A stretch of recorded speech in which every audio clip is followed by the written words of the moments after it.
از دەست پێ بکەم.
هێدا باش.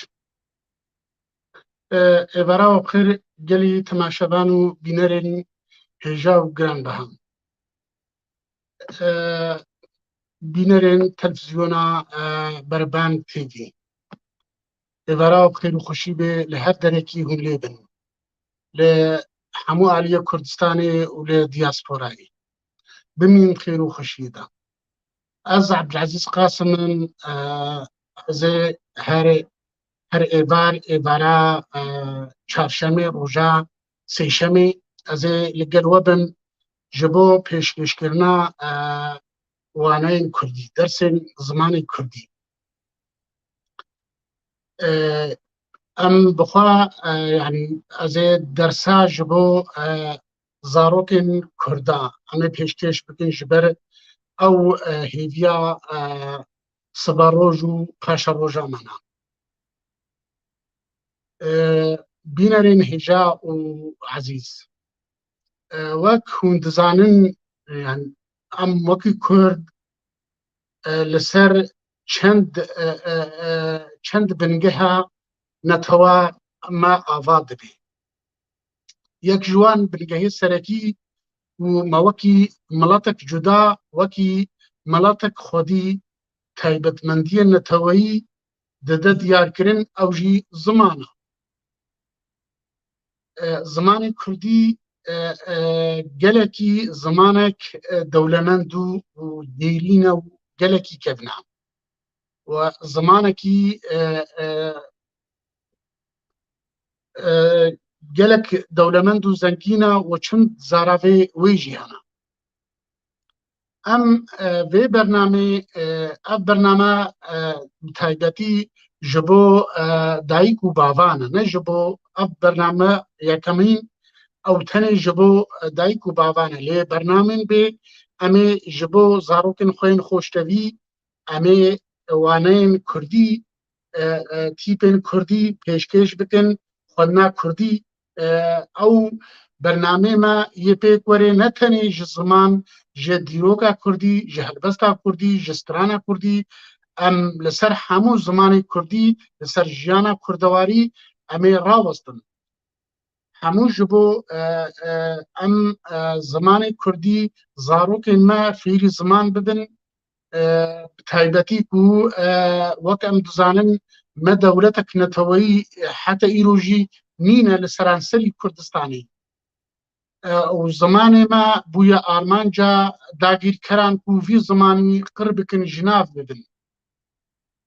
Wek hûn dibînin ku roj bi roj jî miletê me asîmelasyon dibe, zimanê me roj bi roj kêm dibe li hember zimanên biyanî û zimanên dagîrkeran.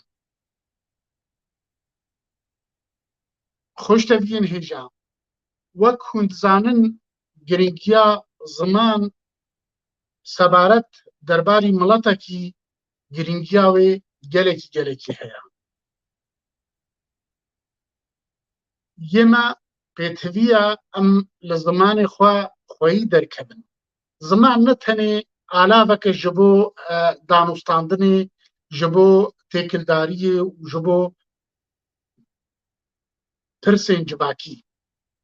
Ziman dê psîkolojiya mirov de cihê xwe digirî. زمانی کوردی بە هەزارەی ساڵایە هاتیە قەدەغەکردن، هاتیە حرامکردن. لێ هەر تەوی و لێژی ئیرۆ زمانی کوردی هەگەر ئەم بۆکە بێژێ ئەم بەرامبەری زمانên فارسی و زمانên تورکی و زمانên نەتەوەیên دیتری yên me zilmê li me dikin yê welatê me dagir dikin, zimanê me bi tirengî ji yê wa kêmtir nîne, belkî gelekî ji yê wan dewlemendtir e. Heger tu Tirkî niha lê binêrê tu peyvên Kurdî û Erebî jê derxê ti ziman namînî, zimanê wanî ne. Farsî her wisa ye. Heger tu Kurdî û Erebî ji Farsî derxê ti ziman navê Faris nîne yani. Lê Kurdî ne wisa ye. Kurdî zimanekî gelekî dêrîn û kevna. Kurdî zimanek ser bi xwe ye. Îro em penaberin li Almanya û zimanê Almanî jî dixwînin. Zimanê Almanî û zimanê İngilîzî û zimanê Fransî û nizanim çi ev ziman hemû yanî ti digihê talîkî ti derekî de digihîne hevdû. Ew taybetmendiya zimanê wa taybetmendiyek bihêz û xurt nîne weka zimanê Kurdî. Zimanê Kurdî zimanek serbixwe ye. Zimanek serbixwe ye, zimanê mêdiya ye, zimanê şaristaniyeta me ye bi hezarê sala ye. Ev ji aliyê kevnatiya ziman. Heger zimanê Kurdî ne wisa dewlemend be, ne wisa zengîn be, ev hezar salin em bê dewleta neteweyî ev zimanê niha nemaw. Ev zimanê niha ti kes pê nediafeft. Lê li ser wî de jî ev hezar sala, zêdetirî hezar sala tev û planên dijmine, tev û gelek cara nezaniya me jî bûye eger ku em zimanê xweşbîr dikin. Tê bîra min dema zarokek ji me çêdibû, zarokek çêdibû, navê wî digotin em wekî Kurdê Musilman digot bila navî wî exiretî bê. Yani navekî Kurdî lê nekin. Navê min Abdulezîz e, navî dîtir Hevcebar e, Edhem e, Hesen e, Mehmûd e, Ehmed e. Ev navê henê Erebî me li xwe dikirin.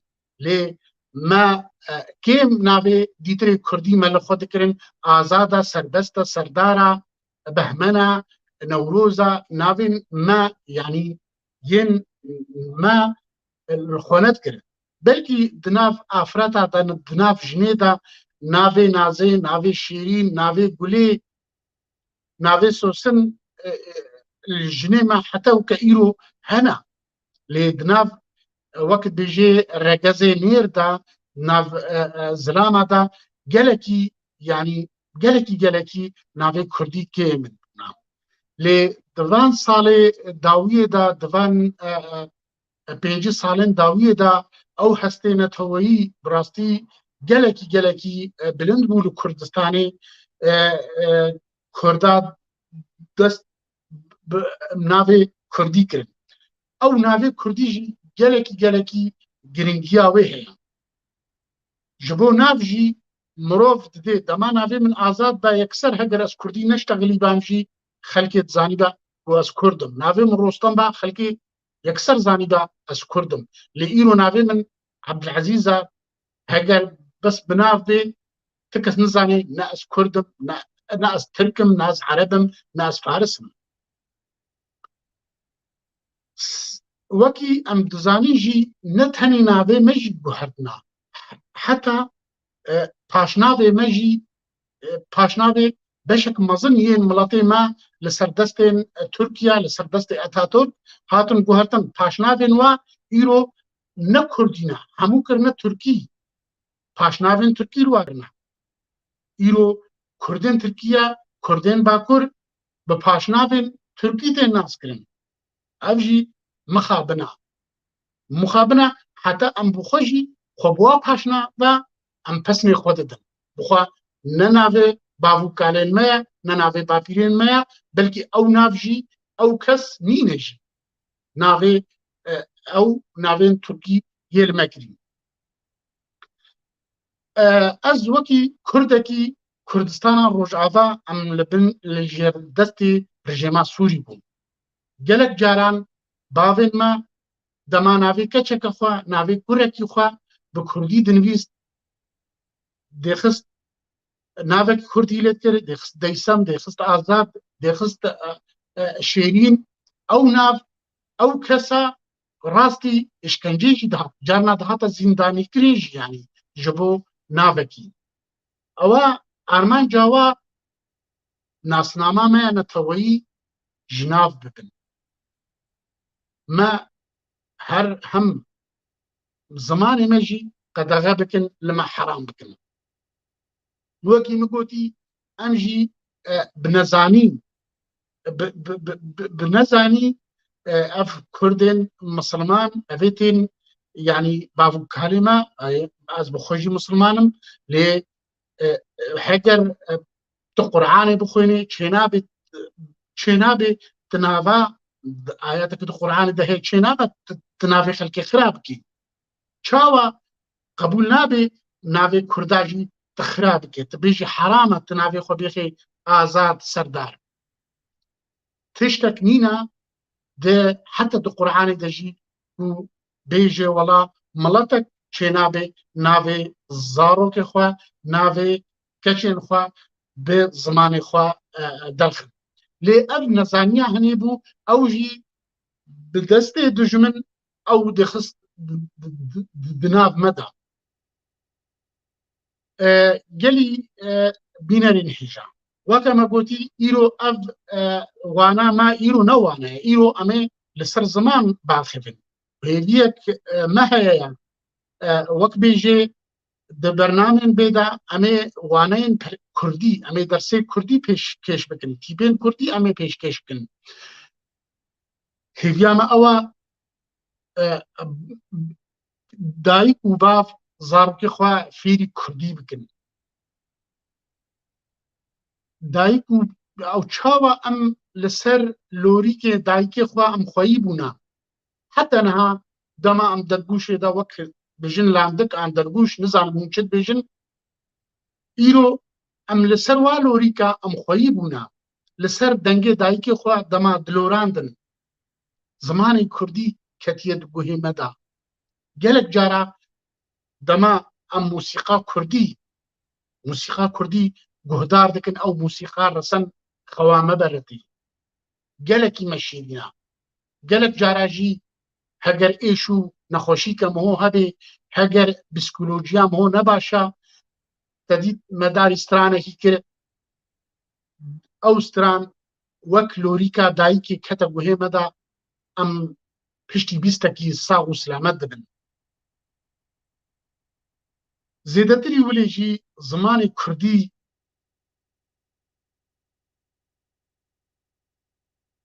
kehniya hilm û macrifet û zanîn ye bi hezara pendê Kurdî tê de hene di hezara gotinên bav û bapîra her bi vî zimanîne ew ziman û bav û bapîrên me pêşiyên me serpêhatiya Kurdî heye dibêje pêşiya ji paşiya re tiştek nehêştiye bi rastî jî heger em vegerin gotinên bav û kalên me di her tiştî de di hemû biwarê jiyanê de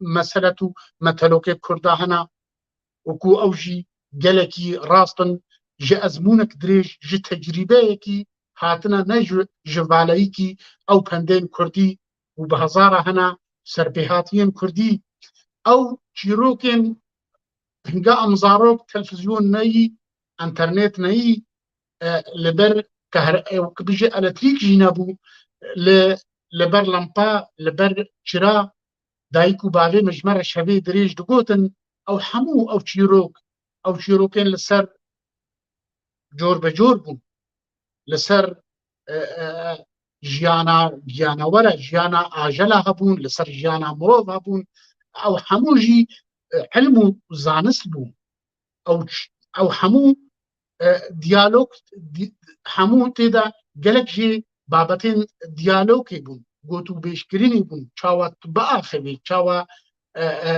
çawa tu hizrê te ferat kî yanî heta di çîrokên me yên kevin yê kurdewanî jî dibînê gelek zanistê de hebû ewa dibêjin aşopa zanistî Kurda di çîrokên xwe de yên kevin behsa ezmana kirina behsa seferên çûyîn ezmana kirina behsa herdê kiriya behsa felekê kiriya behsa rojê kiriya her belkî ew bi xwe xiyala dibêje xiyala zanistî lê yanî Kurda tiştek nemaya nekiriye hemû tiştên dunyayê milet eger miletê Kurd li ser ku bê dewleta bi sedên planên dagîrkeran li ser hene bi sedên proje li ser miletê Kurd hene lê her wiha jî ku miletê Kurd kariye bî ev zimanê wisa heger ne dewlemend be heger zimanê me bi rastî bilindahiya wê qasî bilindahiya çiyayên Kurdistanê ye ji ber wir jî evî zimanî li ber xwe de heta vê gavê jî heger îro jî tu werê zimanê Kurdî bêxê di mêzînê de beramber zimanê Farsî û zimanê Tirkî ew li ber Kurdî nabin ziman lê mixabin em bihayê zimanê xwe gelek caran me jî ew qîmet û ew nedaye zimanê xwe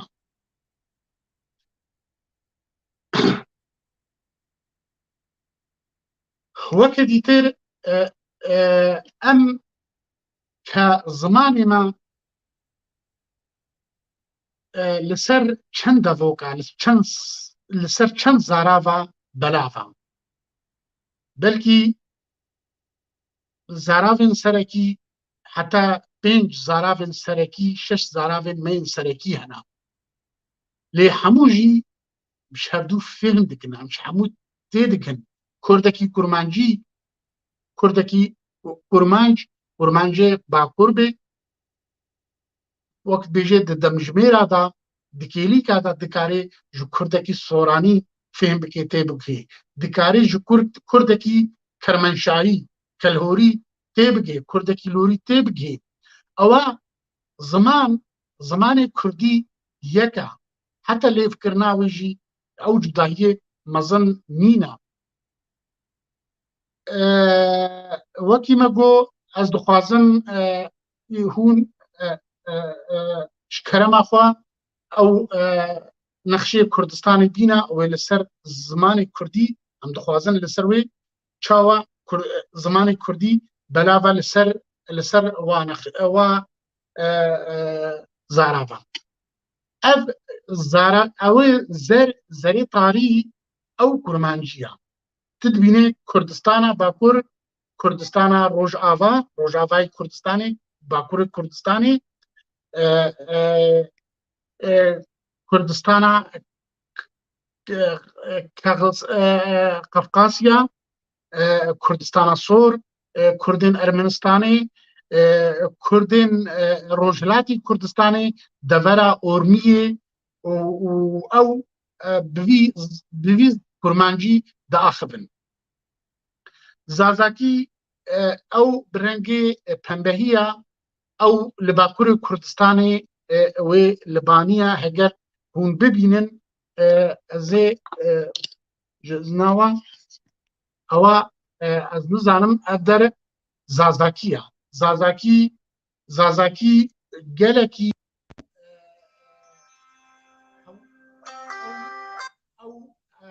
manî zimanên kevnê Kurdî gelekî nêzîkî hevdûne tevlî di wek bêje ji hev dûrî jî ewa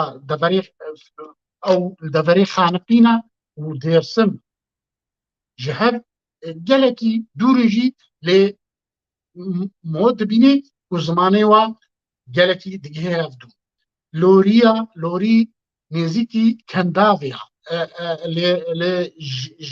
لجيرة كرمانشاهي كالهوريا خلق مهابادي أو أوجب سوريا مهاباد للرجلاتي كردستاني دبيجن موكرياني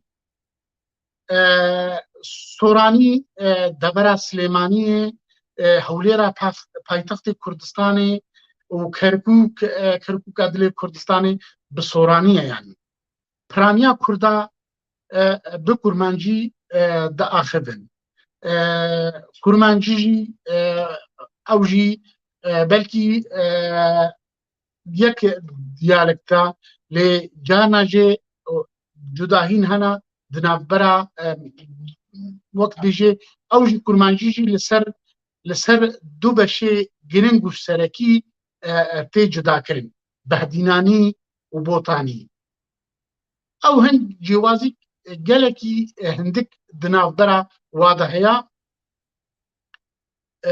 ادبا کلاسیک یا کردی به همو زاراوی کردی هاتیه نویساندن هر جبابا طاهر مدانی جه احمد خانه ملای جزری ادبا کلاسیک کردی به سورانی به کرمانجی هاتیه نویساندن و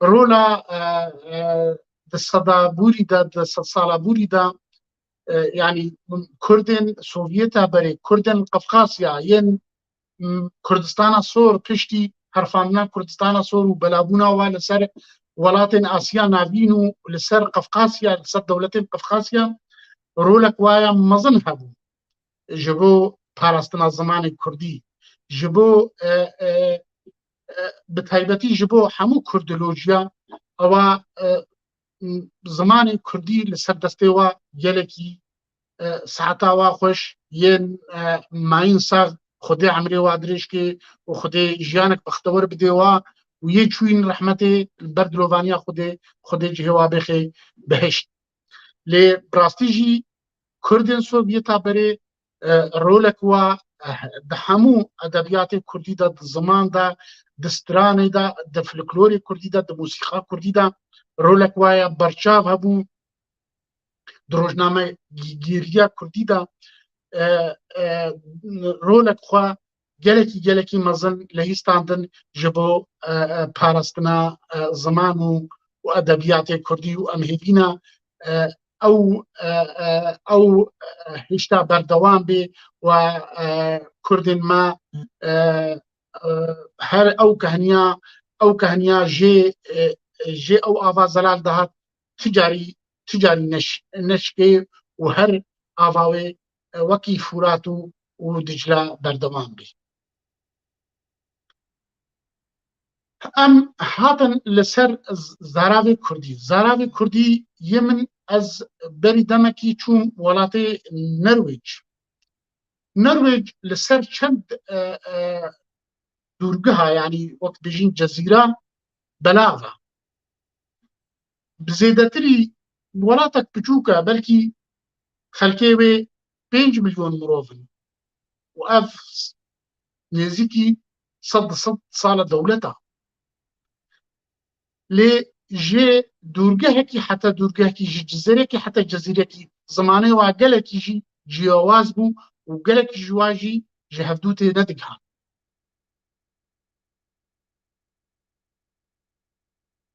بروفاجي زمان كردي ام بهزار سالانه نه دولتن لي كردك جي عفريني هري كرمنشاهي جي تاليا روجافا هري بيشا روجلات و دمجميرا دشن ساعتا كده و تيبقه و زماني و تيبقه قارن بهفرا با افسفن ودكارن تازجي جهبدو تيبقه كردكي قفقاسيا وكردكي خانقين لهبرونن دساعتا دا يه زماني هبدو تيبقهن يعني براستيجي تبليكو منات قطابخانه دا زماني خو خونديا و دولتي دا گركر نهشتي ام زماني خو بدون خوندن ما زمانی خۆ نەخۆندیە ئەم gelek جارە ئەم دایک و bavê xwe fêr bûna ئەم ji dayîk û bavê xwe fêr bûna و ئەو fêrgeha ew xwendingeha herî mezin e dayîk û bav ji ber wirî jî hêviya me ji dayîk û bava her berdewam bin li ser parastina wî zimanî li ser zarokên xwe heta ji wa werê di mal da li gel we bi kurdî biaxivin û navên zarokên xwe û neviyên xwe navên kurdî li wa bikin em li ser wek bêjê zaravê kurdî em müştexilin em ê niha werin li ser elifbeya kurdî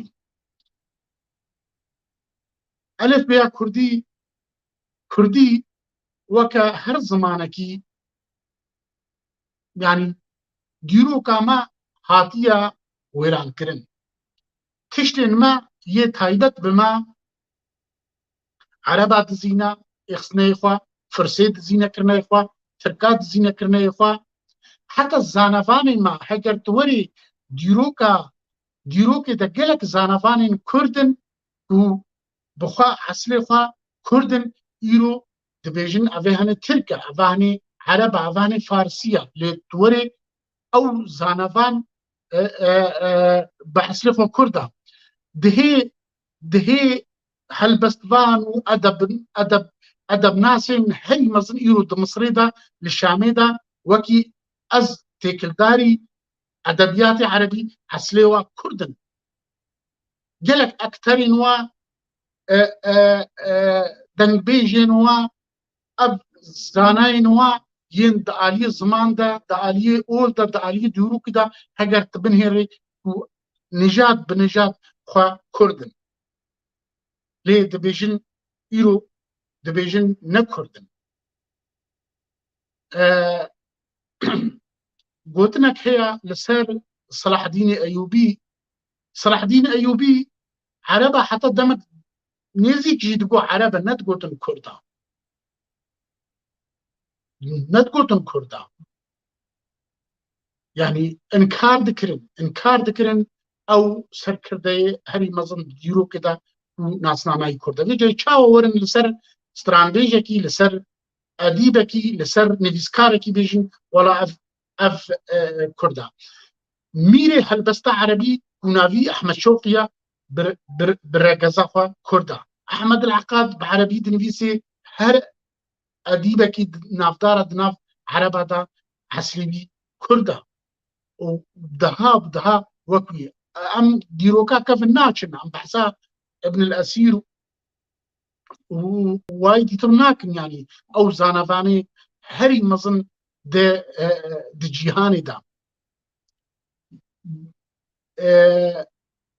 dîroka me wek bêjê zimanê me ev zimanê ku îro Ereb pê dinivîsin Fars pê dinivîsin ew ziman ew nivîs bixwe ew ebcediye bixwe ew elifbe xwe bixwe ne Erebî ye û ne Farsî ye jî ew bixwe jî Kurdî ye ew bixwe gelek dîrok nivîs dibêjin ev ebcediye henê bêjin aramî ye lê Kurd kevintirin ji aramiya Kurd mîratxwerê Someriyan e mîratxwerê Babiliyan e mîratxwerê yanî gelek mîrnişînên gelek şaristanî li deverê çêbûn hemû bi destê Kurdan e yanî netewha Kurd her jê veqetaya û her jê veqetaya û her jê veqetaya heta em dikarin bêjin biloşî îro netewek ne cuda ne ji Kurd e Kurdin lê planê dagirkera wekî îro çawa dijin êzîdî ne Kurdin çawa Kurdên Elewî ne Kurdin çawa Kakaî ne Kurdin çawa nizanim çê vê ferq û cudahiyê dixîna me de ev plan heger ser bikevin em Kurd wê rojekî ji roja tune bibin me li ser ola û li ser eşîra belav dikin ew naxwazin Kurd wek netew bibe netewek bikeve li ser hevdû wê me cuda bikin li ser عيل و مالبات و عشير و آينا ده همو دنیای دا اولین جدا جدا هنا بلی راستا ام وکی کرد دیروکا ما کفنار ام آگر پرست بون ام وک بیجی ازدانی بون ازیدی بون مترائی بون اوا اولین من کفن لی او اولین دی ترجی کتنا کردستانی دا لی او اول نج ازمانه هاتن خلقی و نج ازمانه هاتن هر کرد بون باوری بكريستيانية يعني بمسيحية يعني باوري بمسلمانية يعني باوري بذا أولي هنين يعني أو إيرو أو كسين كريستياني أو بجاز نكرد من كردستان دا أو جي كردان مسلمان نجا زمان هاتن كرد بونا مسلمان كرد بونا بابو بابيرين ما بونا مسلمان بونا جهو بونا كريستيا بونا فلاو ويديتن جبر وليجي قومان تيدا حيكو أو ألف بيا حتى إيروجي أو ألف بي بكردي بي ووك بيجي جيدرين ديروكيين خورتنا أو ألف بي هر بكردية لي أم وقت دزانن كردن من سوفيت بدمكي دريج بألفابيا ناوي ونزانن مخابن شيها مجبير كرنا بألفابيا كي دنويساندن كردن ما وقت بيجي اف تيبين آرامي دنويساندن ولاتينيجي لسر دستي مير جلادت بدر خان بك ولسر دستي وي كتا دو كردي دا باريكاريا روجه اسكو او جي زمانزانكي فرنسي بون ايرو بهتر ام بدا الف بيع دنويسن الف بيع آرامي والف بيع لاتيني وانه ما يبقى الف بيع لاتيني بن امي د سباروجي دا د باشاروجي دا د دما بيدا امي بالف بيا لاتينيجي امي تاني وانه ما بالف بيا لاتيني بن نجي بركو ام دجي الف بيا تترن نا الف بيا ترجي ريزو تقديرك مظن هيا واوجي زماني ميا لي برانيا كرديا كردين كردا جبو بتايبتي زاراوی ما زاراوی کرمانجی بلاتینی دنویسه امی بلاتینی امی جار جاراجی جبو وقت بیجی شروع کرنا زیدتر اوجی پیشتی دمک دریج امی جار ناورن لسر وی الف بیجی امی با خفن امی لسر ویجی جبر کو اوجی گرنگا کسین پسپور به کسین خوزمانی کردی بده خودان کرن و لیکورین عن سر زمان کردی گرکا او الف بیجی باش و الف بیجی بزن بی الف بی کردی از دخوازم یا لاتینی بیجم جسهو یک تیپاته تیپن هشت تیپن دنگدر تدنا ويدي ترى دنگدار يعني بيدنكن كرديا سوراني بيجي بزوين دايه بدنگ يعني ويه بيدنگ او موك بيجي او يه پرن او جداهي چيا يعني تيبا دنگدير او جيب بيجين بزوين عن يا جي او بتناخوا في يعني وك او لي او تيبين ديتر ين دندار نكارن بي تيبك ديتر وري بزمان دا وكا كي وكا يعني دليت بيجي كي يعني هر بأنكاريا تيبك ديتر توي بزمان كي هذا جداهي دنا براوي دا تيبن ألف بيا كورمانجيا مايا آرامي بيجم أو سوه چارن هناك جداهي هي يعني او وەک بێژێ حرف تیپا بچەند ڕەنگاتێ نویساندن di pêşiyê de bi rengekî tê nivîsandin di navê de bi rengekî tir nivîsandin tîpa ê wek bêje ez ê di tîpa dê bi sê renga tê nivîsandin di pêşiyê de bi rengeke di navê de bi rengekî wê heye di dawiya wê de rengekî wê heye lê her tîpên Kurdî wek bêje sih û yekin gelek yani zimanzanekî Kurd ew jî Osman Sabiya و ew jî lêkolînên wî li ser ziman hene ew hinek tîpên dîtir jî li ziman zêde dike dibêje di Kurdî de di il hene di rengê ek hene ev çend tîpin hene ew dibêje yani hene bi rastî jî wek bêje bilêvkirin ew tişt heye yani Kurd di Kurdî de di il hene tê ji Farsîkî bêje Allah nizane bêje Allah bêje Allah elek tenê Farsî de heye lê di Kurdî de di il hene di Kurdî de di il hene heger yani tu vegerê evistayî û ew jî zaravekî ew jî zimanekî Kurdiyê kevne di wê de yani Farisa gelek xwest û bêjin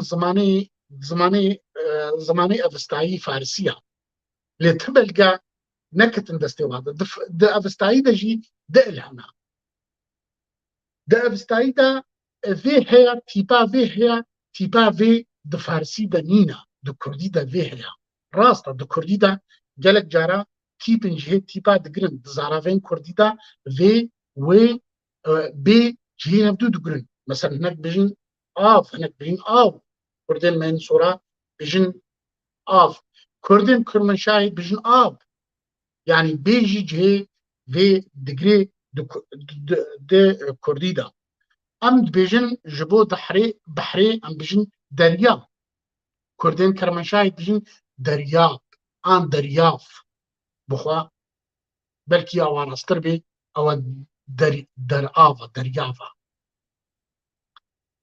e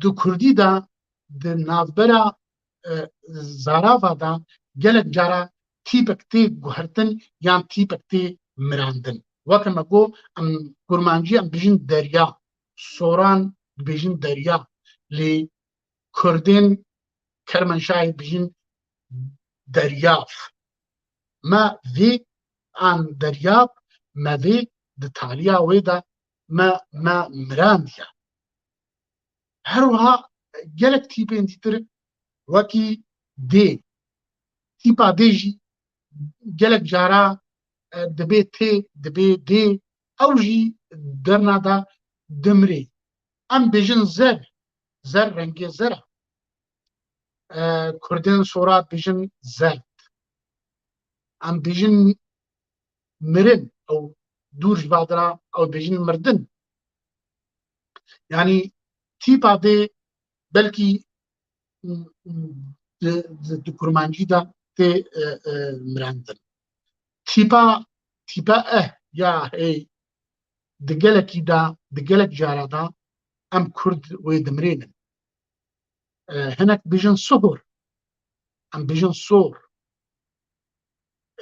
di Kurdî de yani aştî hinek bêjin haştî ew bixwe yani ez jî li vê derê gomanim ku tîpa hê heye yani dorda ji ber o dema yek dirxeyî de em bêjin herin wî haş bikin ew haş aşitî ye yani em ê wek gotî em bi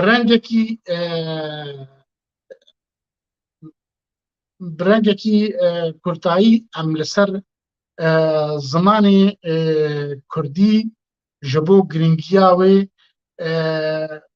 em axivîn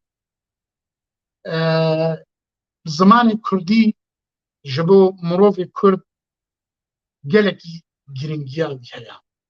Heger tu baş zimanê xwe nizanibê, zimanê dayîk û bavê, bawer bike ti zimana tê nakî.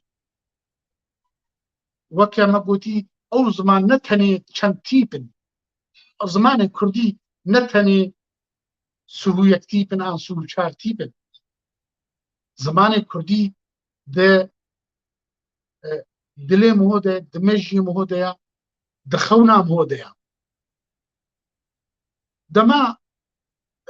Dema tu diçê ser tixtorekî ji bo neştergerîkî, ji bo emeliyatekî şterçêkin, tixtorê zane bê şterpirsê bêje ma zimanê te dayîkê çi ye? Gelek jê dema wa benj dikin li ser textê neştergeriyê ji xew şiyar nabin. Lê dema bi zarokê, dema dengê, dema li vê Almanyayê ez bixwe xortek Efrînî re ez çûm ser tixtor. Ez çûm ser tixtor, pêre çûm ti kesî wî li vir nebû, gotin divê mirovek te kesek te re hebe ji bo neştergerîkî. Dema ji bencê rabû ne erebî zanîbû, ne Almanî zanîbû, ne Englîzî zanîbû, Kurdî tenê zanîbû. Piştî 10 deqa nûkanê bi ware Englîzî şteqelî. Ji ber nû fêrî Almanî bû, Almanî nehate bîrê. Piştî taze hate ser hêşê xwe nûkanê bi Almanî şteqelî. Gelek jê narabin, ji bin bencê narabin heta dengê zimanê xwe yê dayîkê nekin. Ew zimanê dayîk em hêşta zarok piçûk û diraza û li ser lorîkê dayîka diraza û li ser dengê dayîkê şiyar dibû, bawer bike, yanî bawer bikin yanî gelek jê heger nesax bê jî û heger nexweş bê jî û ew bin dema dengê zimanê watê dirabin ser xwe. Şiyar dibin. Zûtir ji zimanekî dîtir bêje wa zimanekî dîtir. Gelek cara mirov ji xew şiyar dibe heta demekî tiştek nayê bîra min ji xêrî zimanê dayîka min. Zimanê dayîkê giringiya wê gelek heye. Em Kurd, bi taybetî em Kurd îro miletê me asîme li Sîyon dibe. Miletê me derbeder bûye. Îro li ser me erk e. Li ser me wekî erkekî neteweyî ye li hember dayîk û bavê me. Em jî zarokê me jî erkê waya vî zimanî dayîk û bavê xwe parêzin. Ez îro hatime Almanya. Ez îro li Almanya me zarokê min piştî 10 sala bi Kurdî nizanibin, yê çawa telefonê ji qamişlo re ji mamê xwe re, ji apê xwe re, ji xalê xwe re telefonê vekin, ji zarokê apê xwe re zarokê yê çawa bişteqinin ew li wê dirê Almanî nizanin û zarokê min li vê dirê Kurdî ji bîr bikin. Ev ziman erkê me hemûka ye, parastina wî erkê me ye. û em wek me gotî di dema bê de zarokên me yên xweştevî, zarokên me yên hezîz û delal. Ev bernameca me yekî ye. Înşallah em ê xizmeta wa bikin. Heta ji me werê em ê wa fêrî dersê Kurdî bikin, tîpê Kurdî bikin, lê em dixwazin weke malbat, weke malbat ew jî bi me re alîkar bin. Heger malbat ew amadegiya wê nebe ji bo fêrkirina zarokê wa bi rastî wê ti kes nikare yanî. Ew zarokê dûrî mirovê xwe kevin, dûrî xelkê xwe kevin. Em dema demê dirêj em diçûne Şamê.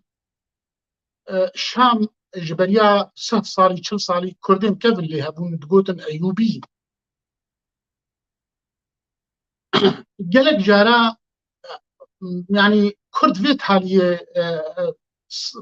پشتی 10,000 لە وڵاتی مەبوو هشتی و زوایی و ئەو پرۆژێن ڕژێمیژی gelekî dijwar bûn li ser miletê Kurd bi piranî koçberî Şamê bûn koçberî wan derê welatên wekî bêje bajarê Ereba bûn. Kurdên Şameyên kevin Kurdiya xweşbîr kiribûn. Lê dema ew hineka pev diçûn bi Erebî digotin ez Kurdim. Ji dîtir dema pevçûnê de tenê pesnê xwedan Kurdî digot Kurdin yanî tevlî zimanê xwe ji bîr kiribûn lê ji bîr nekiribûn Kurdin. Ew navê Kurda mêraniyê çûwa, bi zanebûnê çûwa, bi zanistiyê çûwa. Me di sed sala bîstan de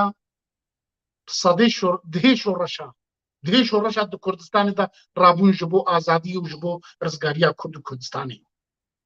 Ev miletê Kurd miletekî bi seda qurbanî daye ji bo Kurdistanê. Miletek nekême. Di Ewropa tev de di şoreşên li Kurdistanê rabûn di Ewropa tev de ew şoreş nerabûna. Li welatên Erebî tev de ew xas şoreş nerabûna. Di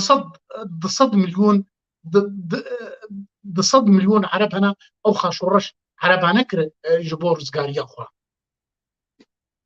Lê Kurda bi dihê şoreşa kir mixabin û ew coğrafiya Kurdistanê ew dagîrkerên me îro em miletek bindestin ne kêmayî ji me re. Lê kêmayî ji me re ya ew planên dijmin ew planên dagîrkeran li ser me bi destê me ser bikevin. Heta ji me werê em zimanê xwe biparêzin, em keltora xwe biparêzin, em hemû tiştê xwe dawetê me bila şahiyê me bi Kurdî bin, axaftina me bi Kurdî bê. Belê em me bivêne vê mesela perwerdê başqa ye. Perwerda tê bi zimanê beyanî bixwînî. Ewa zimanê ji bo tu bibê tixtur, tu bibê endeziyar, tu bibê ewa tê bi zimanê wê dewletê bixwînî. Me negotiya zimanê dîtir nexwîne, zimanê dîtir bixwîne. Zimanê dîtir tu çi xe bixwînî dewlemend zimanê te jî wisa tu dikarî dewlemend bikî. Lê armanca me tu zimanê xwe ji bîr nekî. Armanca ew e tu zimanê xwe ji bîr nekî. 10 zimana jî zanibe, 15 zimana jî zanibe. Tu çi xe zimanekî zanibî baş e. Her zimanek zilamekî ye, her zimanek mirovekî ye. Lê zimanê xwe ya serekî zimanê xwe ji bîr nekî. Bi çi bixwîne, xwendinê bixwîne, bibe tixtur, bibe bila zarok bibin endezyar, bibin mamosta, bibin çi bila bi zimanê biyaniya bixwînin. Lê zimanê xwe jî ji bîr nekin. Ez bêjim heger yê em ez dîsanê dibêjim em ê ne tenê dersê ziman bidin, em ê di wê dersê ziman de birgekê ziman bê, em ê li ser strana Kurdî bisekinin, li ser navdarên Kurd, li ser dîrok û bajarên Kurdistanê û em ê bernameyek birêkûpêk em ê pêşkêşî zarokên xweşkevî bikin li gorî jiyê we, li gorî emirê we, ne li gorî mezina. Em ê ji astê yekê dest pê bikin heta em bigihin û ew zarokên me ewên guhdarî me dikin karibin bi Kurdî baş binivîsin, bi Kurdî baş bixwînin. Dîsanê me îro bernameyekê ye û bi alîkariya we em ê înşallah em ê vê erkî em ê rabin weke erk li ser milê me em ê pê rabin her tişta ji dest me werê ji bo netewa me ji bo miletê me, ji bo her parçekî Kurdistanê, ji bo her Kurdekî li her herdekî em bê ferq û cudayî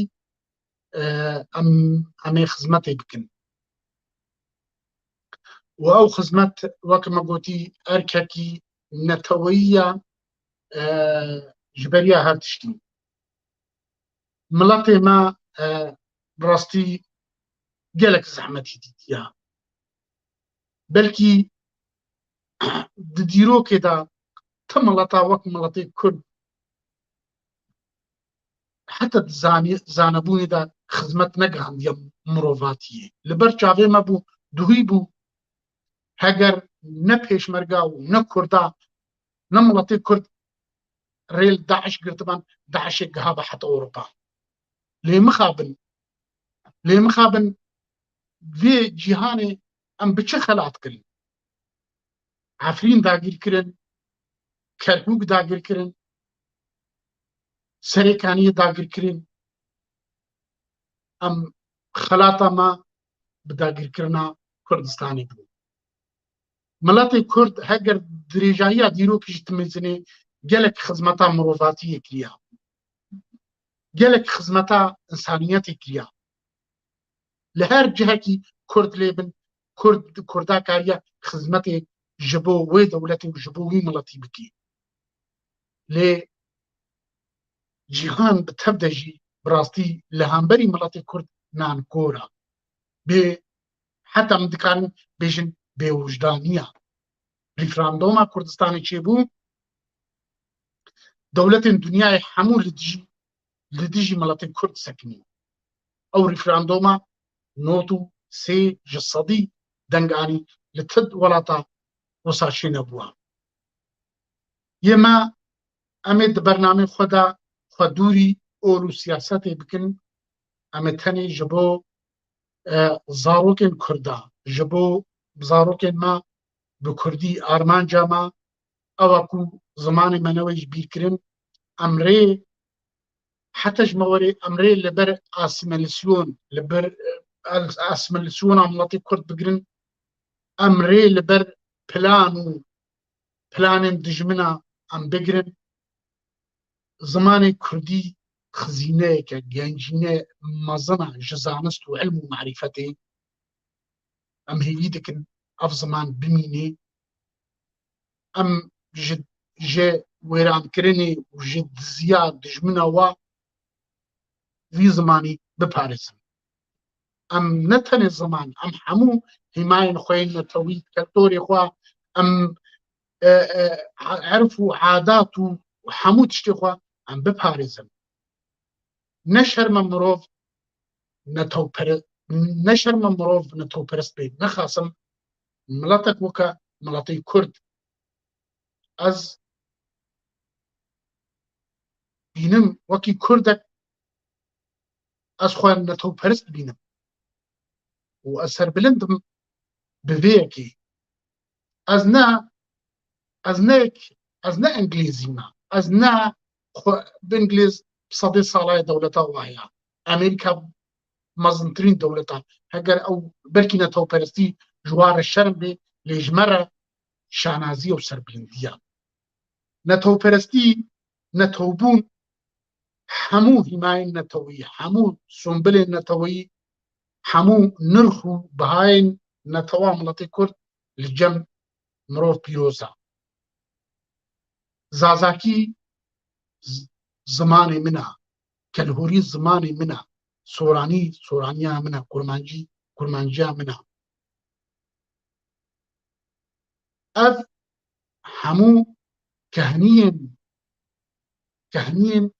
û dibine cobar, dibine robar ji bo vî zimanî we vî zimanî dewlemend dikin.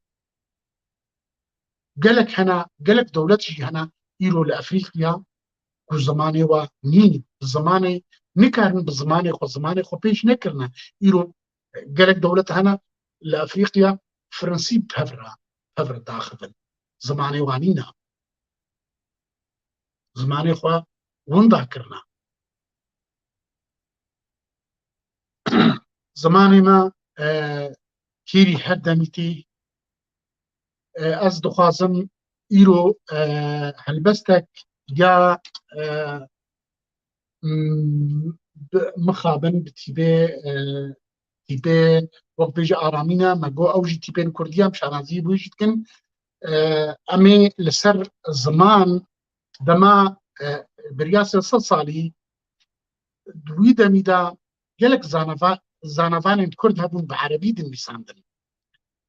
Hemedê Xanê malayê Cizerî bi taybetî yanî di astê helbestê da di astê weke afirandinê da malayê Cizerî herî ciyayê bilind da di edebiyatê Kurdî da li seranserî Kurdistanê bi dirêjahiya dîroka Kurdî.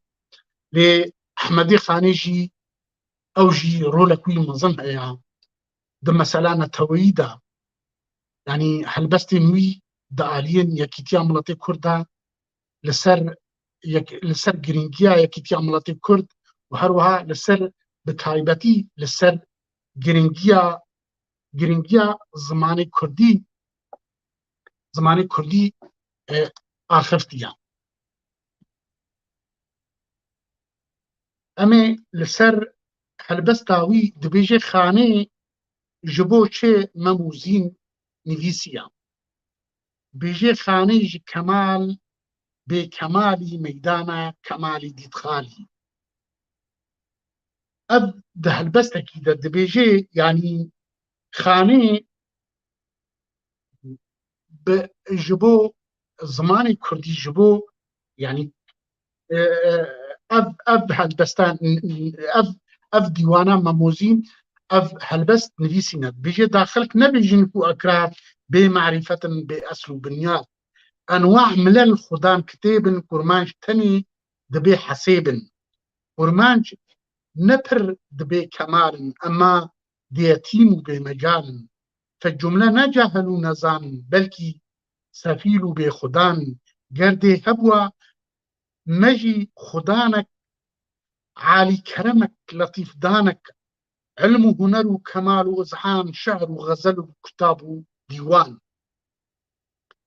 Dibêje ku min ev memûzîn ji beriya 305 salî nivîsiye di dema hinkî de weke dibêje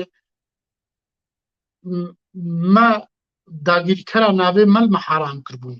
Em navê xwe bi Kurdî binivîsin digotin divê axiretî bin tirka navê me paşnavên me kirin bi Tirkî.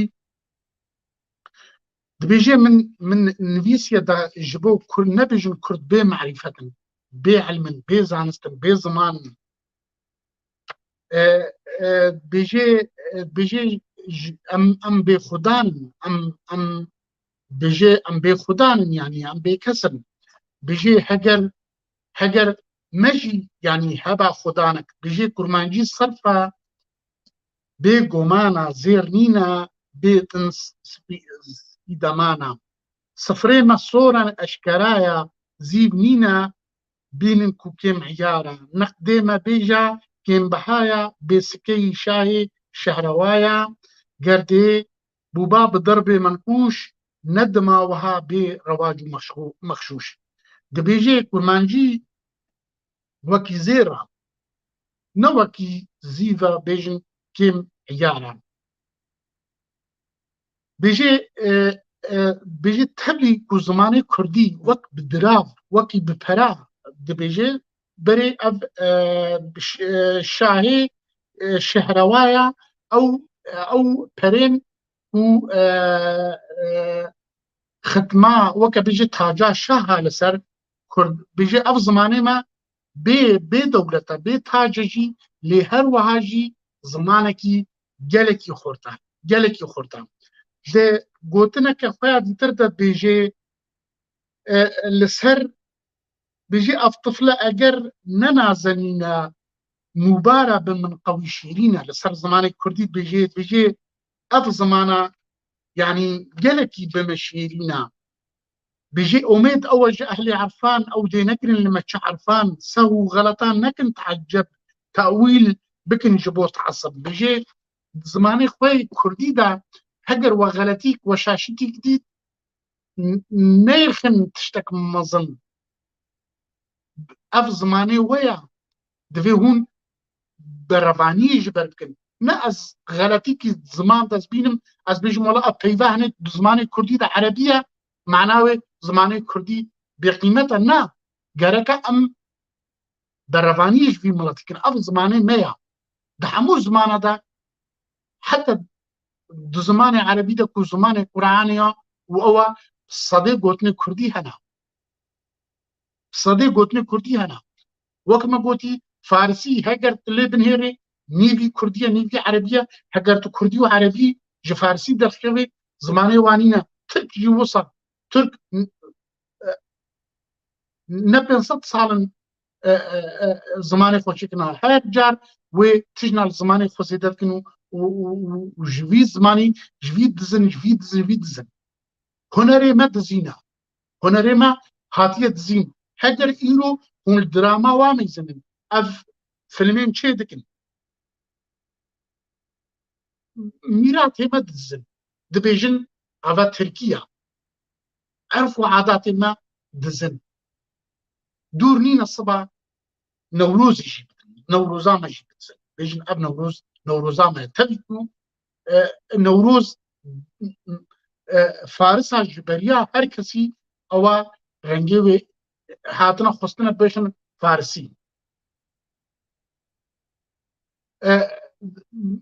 ضرورا لسر نوروزي درخصنا حتى يروجي لسر ما ام بوا دروا باور دكن فارسان شيروك و چيوانو كن لسر نوروزي قوتنا او دور انجراس ديه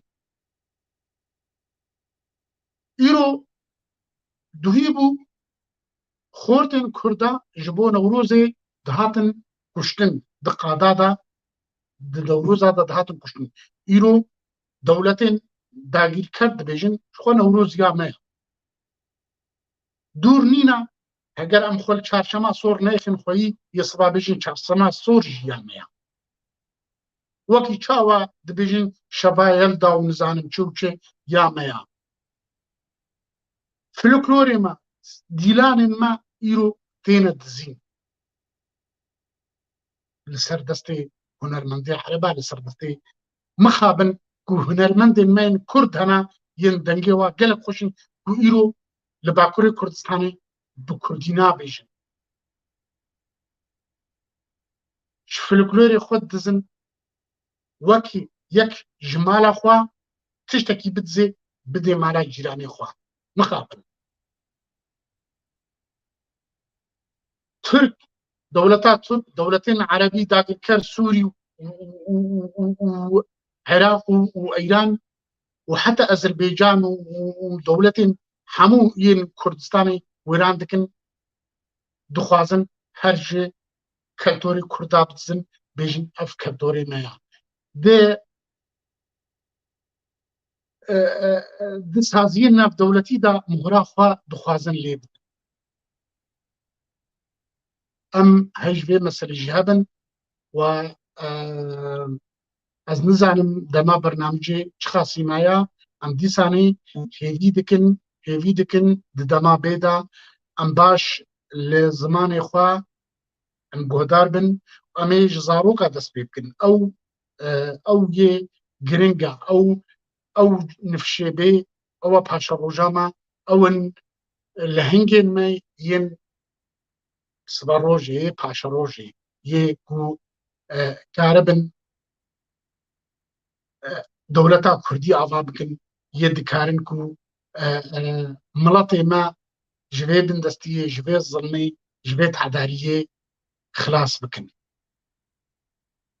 دوي ام زماني خوخوي دركبن ام لفي زماني مقاتبن ام وهدان بدن في زماني اف زمان براستيجي كانيا شارستانيتيا كانيا مروفاتيا كانيا علم ومعرفة وزانستي وكما دبيبي خوي بلشي دا قوتين امي د خلقين بيدا امي لسر زماني كردي امي بشتغلن امي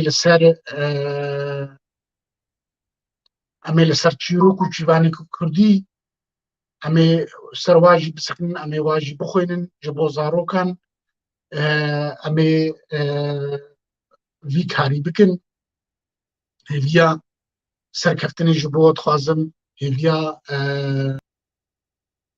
em nêzik bigihin wekî hemû milata bigihin azadiya xwe em ji welatên penaberiyê vegerin welatê xwe welatê dayîkê xwe Kurdistana ezîz û hêja û xweştevî rojek ji berî rojekî em vegerin li ser axa bav û bapîrên me em ji me tê xwestin em paşa rojek xweş ji zarokên xwe re ji neviyê xwe re bi çi imkanî hebe em peyda bikin ewa erkê me ya erkê dayîk û bava ye şeva bimîne xweş bimînin bi xêr û xweşiyê de û bi xatirê we